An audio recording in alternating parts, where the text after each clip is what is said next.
Halo selamat pagi pemirsa, saya Chandra Dewi kembali hadir menjumpai Anda dalam Cerdas 5 Menit. Dan pagi ini kita akan membahas seputar perencanaan keuangan syariah. Dan di studio Metro Manulife, saya telah ditemani oleh Bapak Ardi Lufti Siregar, Chief of Manulife Syariah Bisnis. Selamat pagi, Assalamualaikum Pak Ardi. Pagi, waalaikumsalam.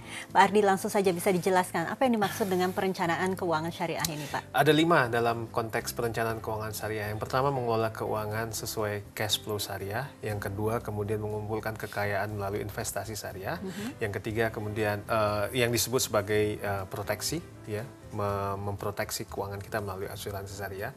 Kemudian mendistribusi keuangan kita melalui beberapa kanal yang disebut sebagai wakaf, waris, wasiat, atau hibah. Kemudian yang terakhir itu adalah membersihkan kekayaan kita melalui zakat, infak, dan sedekah. Oke, tahapan-tahapan apa saja yang mesti dilalui dalam merencanakan keuangan syariah ini? Yang pertama sebenarnya kita harus periksa, cek kesehatan keuangan kita, ya. Cek dulu flow-nya baik atau tidak, negatif, positif.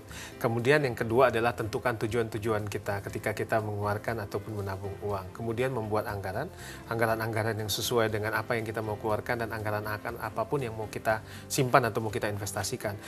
Keempat, itu adalah kelola hutang. Nah, ini juga penting. Nah, kelima, tentu saja harus melindungi kekayaan kita dengan asuransi. Nah, di dalam konsep syariah juga dikenal sebagai proses pendistribusian termasuk juga pembersihan kekayaan. Jadi distribusi tadi yang seperti saya sampaikan itu ada warisan, kemudian ada wasiat, wakaf, dan hibah.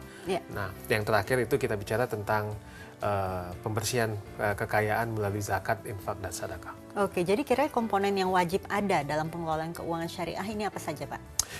Komponen yang sebenarnya zakat, ya, zakat itu adalah wajib. Jadi itu adalah prioritas utamanya kita. Jadi kalau kita punya pasangan yang tahu bagaimana merencanakan keuangan, salah satu yang harus dimasukin itu adalah zakat.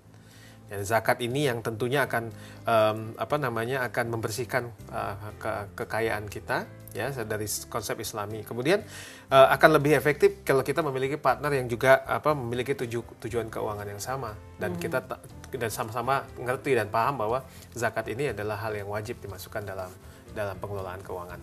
Tadi Pak Ardi juga sempat menyinggung adanya asuransi. Ini memang dimungkinkan ada komponen asuransi dalam pengelolaan asuransi syariah ini, tentu ya, Pak? Tentu saja. Dalam Islam sendiri kan sebenarnya salah satu adalah memproteksi. Mungkin ada satu cerita lah di masa Nabi Muhammad SAW pada saat itu. Jadi ketika ada seorang penggembala yang menggembalakan kambingnya, betul bahwa ada Allah yang melihat proses itu. Tapi juga sebagai manusia juga harus memproteksi, ya, dengan mengikat kambingnya lah ke pohon ataupun ke tiang supaya kambingnya tidak lari atau dicuri. Jadi proteksi itu adalah bagian yang juga penting dalam konsep syariah dan konsep Islam. Oke, kiranya jenis asuransi yang diperbolehkan dalam asuransi syariah itu jenisnya apa? Yang terpenting sebenarnya akad. Jadi akadnya, asuransinya apa saja bisa, ya, mau asuransi jiwa atau asuransi umum. Yang terpenting adalah akadnya. Apakah akadnya itu sesuai dengan syariah compliance atau sesuai dengan peraturan syariah. Oke, tadi kan dikatakan mengenai perencanaan keuangan syariah. Bedanya dengan perencanaan keuangan konvensional pada umumnya ini, Pak. Di mana letaknya, ya? Iya, selain bahwa cash flow-nya sama, proteksinya sama, investasinya sama. Mungkin yang kedua, yang dua hal yang perlu dibedakan dan sangat distintif adalah distribusi.